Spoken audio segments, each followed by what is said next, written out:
my channel, welcome back to another video. I'm Jessie and you're watching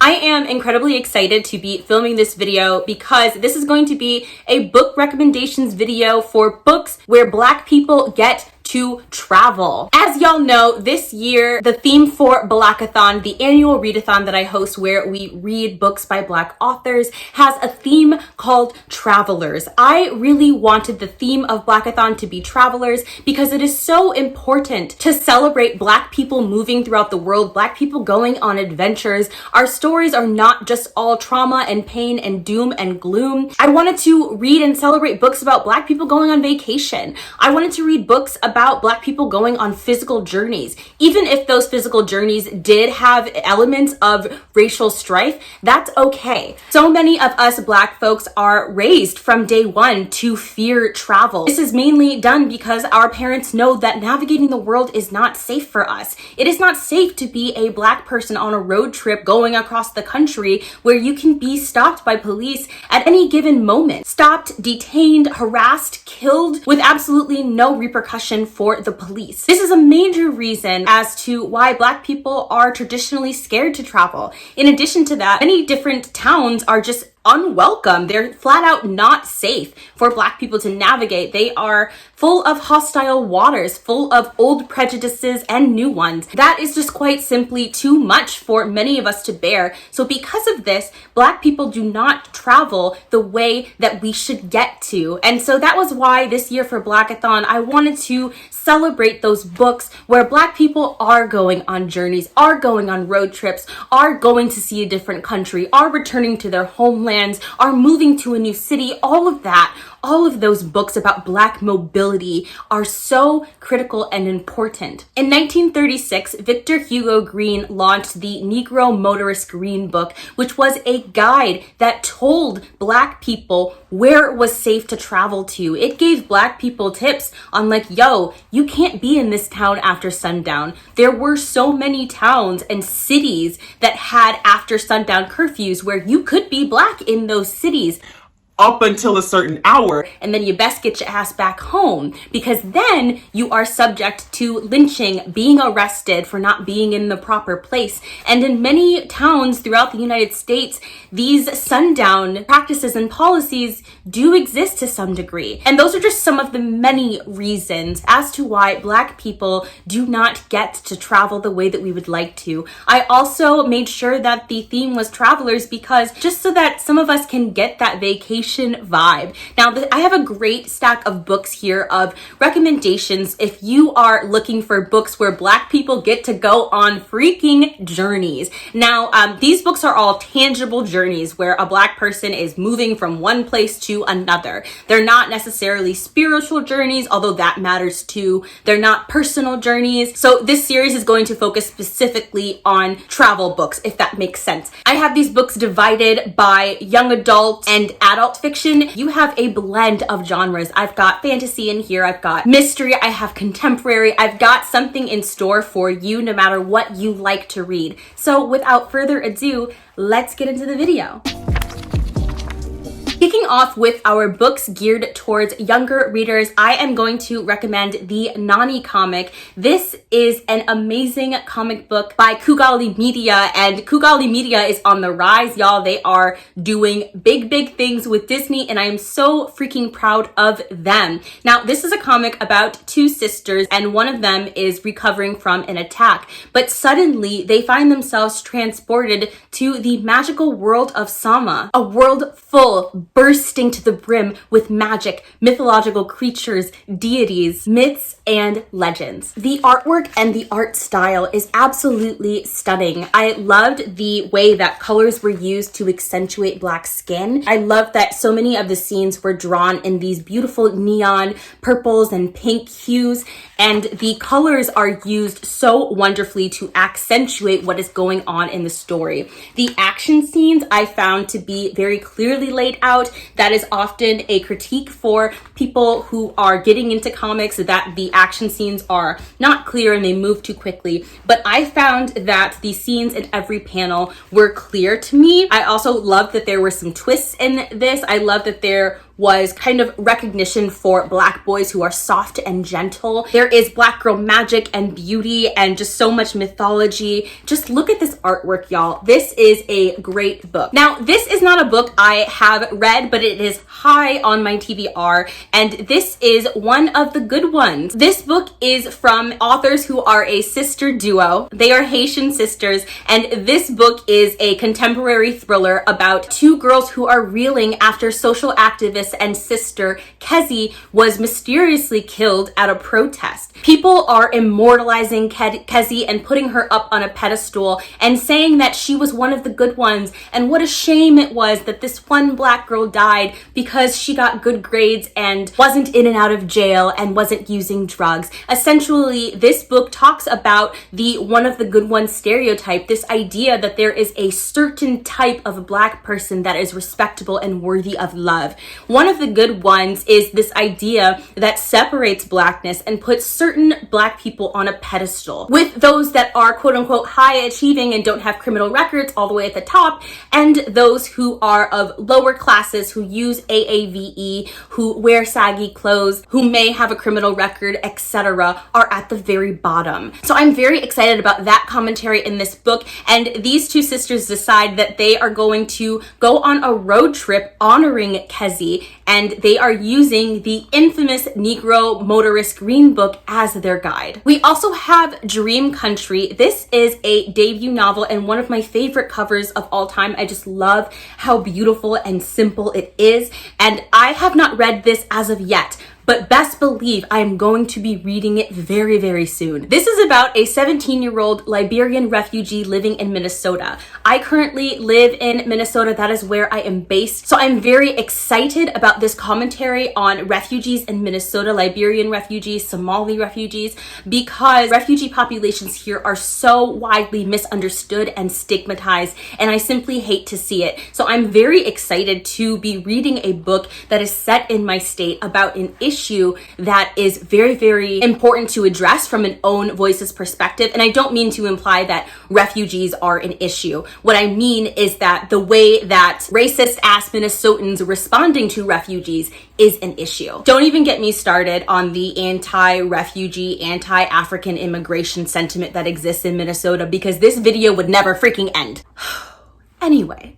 So this teen is really struggling with the idea that he is too Black while simultaneously not being Black enough for his Black peers. His rage, the microaggressions that he constantly experiences day in and day out, causes a violent outburst, and his parents promptly send him back to Liberia. At that point, the story shifts to the year 1926, and we are following an 18-year-old indigenous Liberian who is on the run. The novel jumps again to the year 1827, and we are following a young girl who is escaping a plantation on Louisiana. She is also Liberian, and this book is about the weaving of these three stories, the places that these characters go through and travel to, and I am so excited for it. My next recommendation is going to be The Stars and the Blackness Between Them. This is a book that I read and I absolutely loved. I filmed my reading experience in a Black Girl Magic vlog. That is the series that I host on this channel, where I critically analyze, read, and review the way that Black girls and Black women are represented in the science fiction and fantasy genres.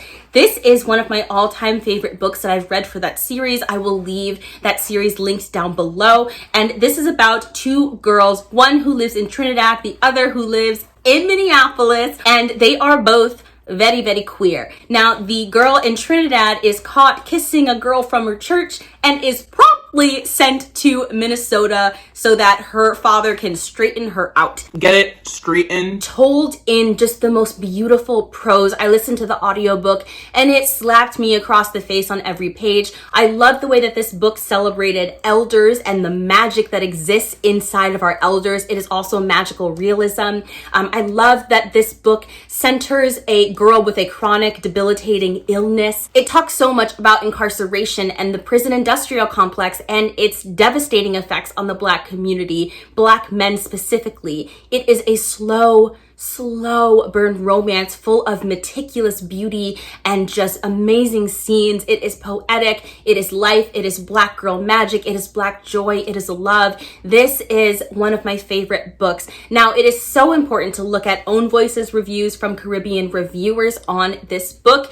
I am reading this book from the lens of an American, so that is very important to point out. Then we have Dear Haiti, Love Alaine. This is the debut novel of the sister duo who have just come out with one of the good ones. And in this book, these all have a theme of kids, Black kids acting up and then getting sent back to their homelands. Okay, look. That is so real, though. That is such a thing, because even though I was born in the United States, my mom would quickly send me out of state to my familia in New York City or to my abuela to straighten me out depending on where I was. Like, that is such a thing. If you act up in Black families, you gonna get sent somewhere, okay? Until you learn how to act right. So this is a story about Alaine. She's still figuring out what she wants to do with her life. She's got a very, very tumultuous relationship with her mother, who is distant and cold and also famous, and she low-key hates it. But when a school project goes wrong and she is sent to her family in Haiti, a place that she's never been, she ends up getting wrapped up into this familial curse. Throughout this book, Alaine is trying to get to the heart and soul, the mystery of this curse, while spending time with her aunt, her mother's sister. And also there's representation for Alzheimer's in this book. There is like a slow burn romance. There is a lot of witty commentary and banter in this book. It's also a mixed media format. It is told through emails and texts as well as traditional writing. It's a fast read and I enjoyed it reasonably. I gave it a 3 out of 5 stars. I did have some issues with the writing. I wasn't super captivated by the story throughout all of it, but I thought the ending really tied things in nicely. Now we are going to shift gears and we are going to talk about some books that are marketed for older audiences. The first book that I have is a new adult. What is a new adult?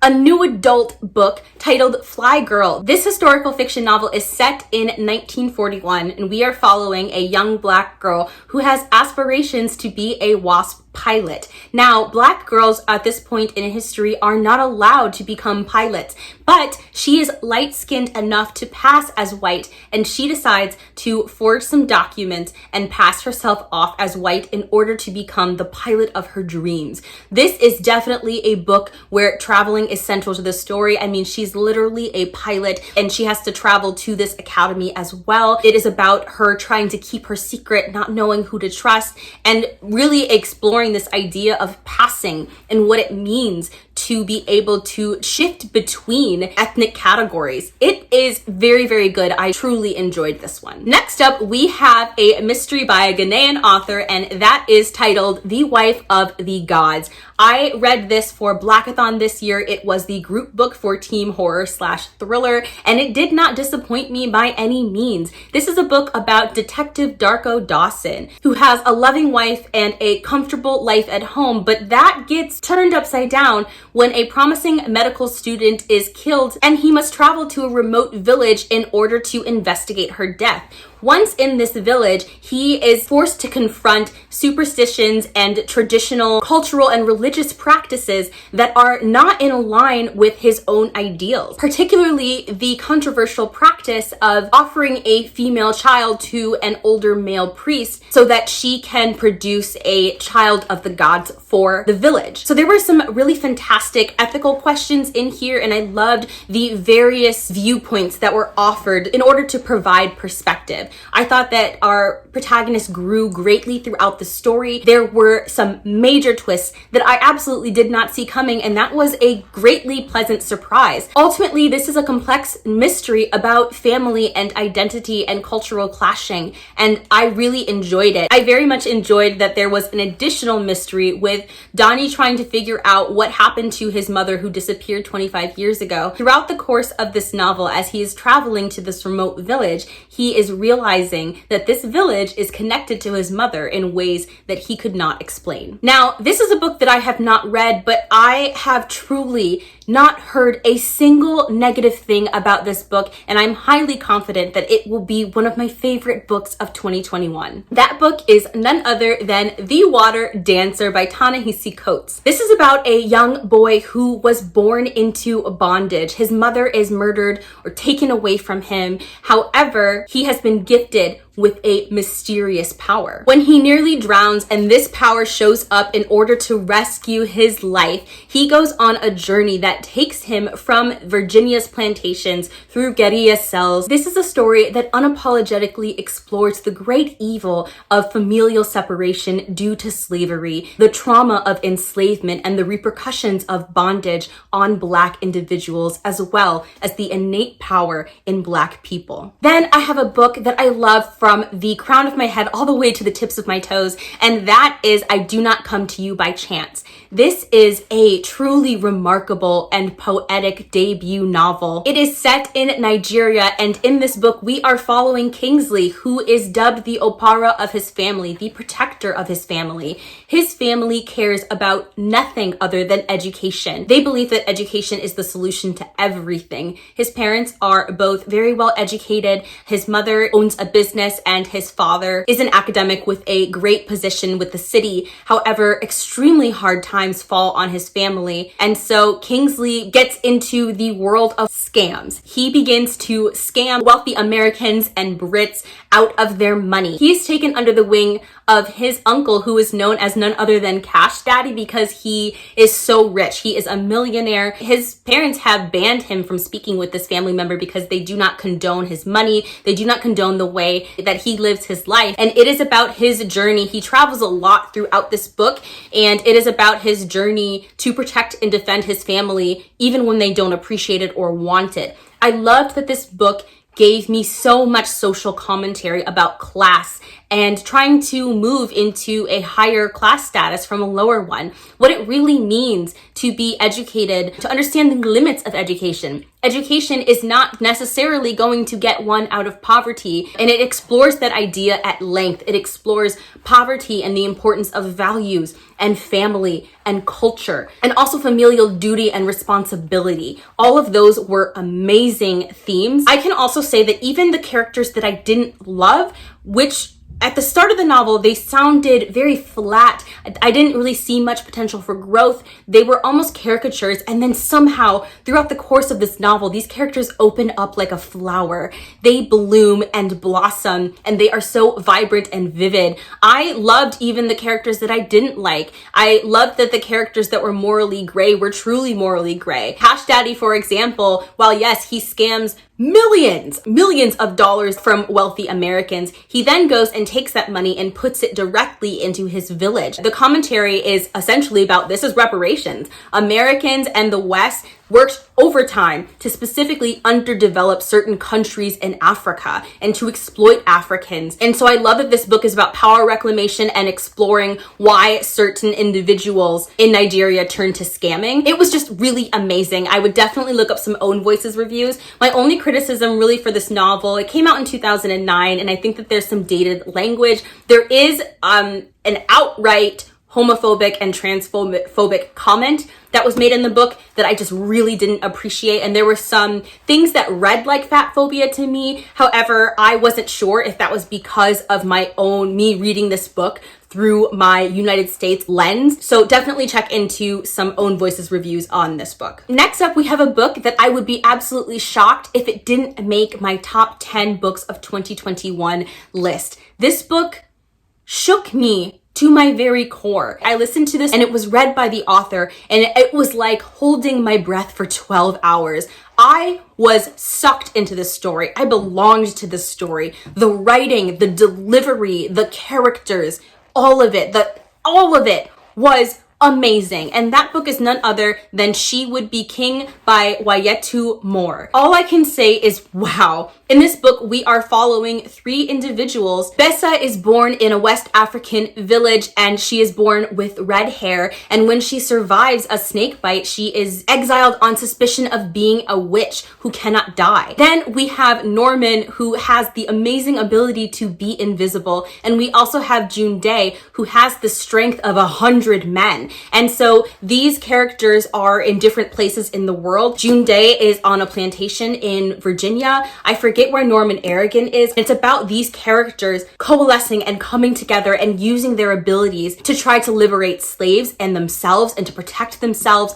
It is a truly phenomenal book. There is no better journey book than this one, in my opinion. I loved the commentary on female power and how female power is suppressed and the ways in which our community both shows up and lets us down. The commentary about what it means to be a gifted Black person and on the oppression of Indigenous tribes, but also about love and relationships and finding family and belonging. Everything that I love about books exists in this book, and I highly recommend you read it immediately. All right, I have 2 more books on this list. The first book is Patsy. This is one of my favorite books of all time, and it is about a young girl in Jamaica named Patsy who is forced to have a child that she does not want to have. She wants to have an abortion and her mother won't let her. It's stigmatized in her town. She doesn't even know, she can't even go anywhere to get an abortion. And ultimately she has this child and is completely miserable. She is riddled with depression. Her best friend years ago moved to America, her tall,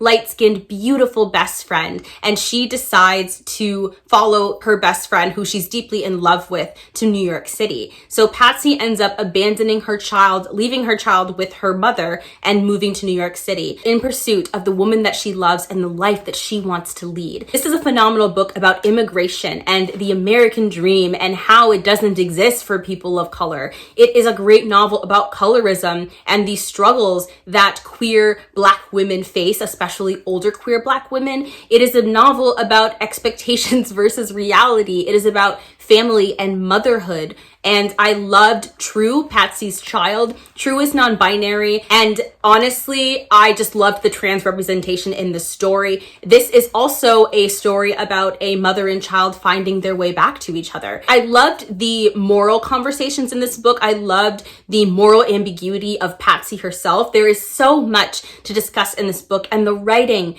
is simply unparalleled. And finally, we have a book that I have not read, but everybody and their mama is talking about it. There is so much buzz. It is a book of the month selection, and I'm personally quite dying to read it. I don't know when I'm gonna get to it. My melanin is popping and ready. This book is none other than Honeygirl. I believe that this is a debut novel, and this is about a scientist. She is a hard-working woman. She is all work and absolutely no play, and she is celebrating a huge achievement and decides to go to Vegas, where she wakes up sometime later with a ring on her finger and a wife by her side. However, this woman who has always lived and played by the rules decides to throw caution to the wind and move with her wife to New York City for a summer, and to just really sit and bask in their queer joy and getting to know each other and really just deciding to go with it. However, as the summer comes to a close, Grace is forced to confront all of the responsibilities and things that she has been shirking off and trying not to look at. And she wonders if her newfound happiness and peace